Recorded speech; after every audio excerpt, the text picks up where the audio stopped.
USPAP page 93 Advisory Opinion 14 Property rights issues subsidies and incentives that encourage housing for low and moderate income households may create intangible property rights in addition to real property rights and may also create restrictions that modify real property rights. The appraiser should demonstrate the ability to discern the differences between the real and intangible property rights and value the various rights involved.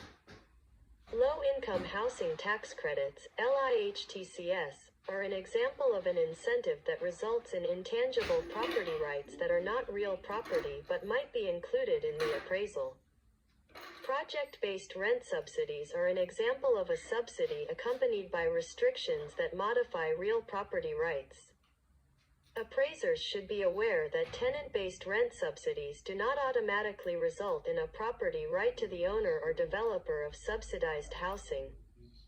Standards Rule 1-2(e) allows the inclusion of intangible assets that are not real property in the appraisal.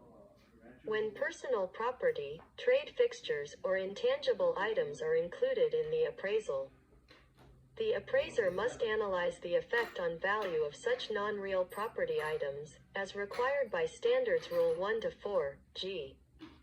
A critical factor in all subsidized housing appraisals is the analysis of whether or not the various subsidies, incentives, and restrictions remain with the real property following a sale or foreclosure and thus are marketable property rights to be included in the appraisal. Value definition issues. The value definition in any appraisal is a controlling factor of the bundle of rights to be considered in the appraisal. Standards Rule 1-2(c) requires an appraiser to identify the type and definition of value. Standards Rule 1-2(c) further states, if the value opinion to be developed is market value, ascertain whether the value is to be the most probable price, 1(e), in terms of cash, or in terms of financial arrangements equivalent to cash, or in other precisely defined terms, and IV, if the opinion of value is to be based on non-market financing or financing with unusual conditions or incentives. The terms of such financing must be clearly identified and the appraiser's opinion of their contributions to or negative influence on value must be developed by analysis of relevant market data. If the appraisal of a subsidized housing assignment is for market value, the appraiser must determine if requirement 1II or IV above applies to the specific definition selected or required by the client. The appraiser can then determine if the programs and intangible assets created by the programs affecting the subject property qualify under the selected or required market value definition.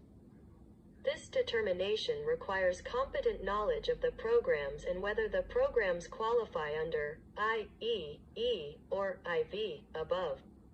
USPAP does not mandate market value appraisals, but it does require that the type and definition of value be identified. If the type of value for the total property, real property and intangible assets, is not market value, then IE, E, and IV above may not be applicable. In appraisal of subsidized housing, the value definition selected or required by the client and the reporting techniques used should be discussed with the client prior to the acceptance of the assignment because the analyses may be based on general market terms. Subsidized housing submarket financing with unusual conditions or incentives, both, or some other defined premise. Because Standards Rule 1-2 also states that the terms of submarket financing or financing with unusual conditions or incentives must be clearly set forth. Contributions to or negative influence on value must be developed by analysis of relevant market data.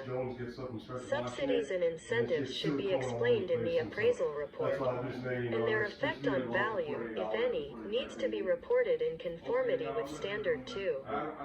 Market analysis issues. Certain specific steps should be taken when appraising subsidized property. Research with housing organizations and public agencies should be completed to find appropriate data on financing, rental and occupancy restrictions, resale restrictions, and sales of comparably subsidized or restricted properties. Knowledge of the general markets and the subsidized housing submarkets should be evident in all analyses.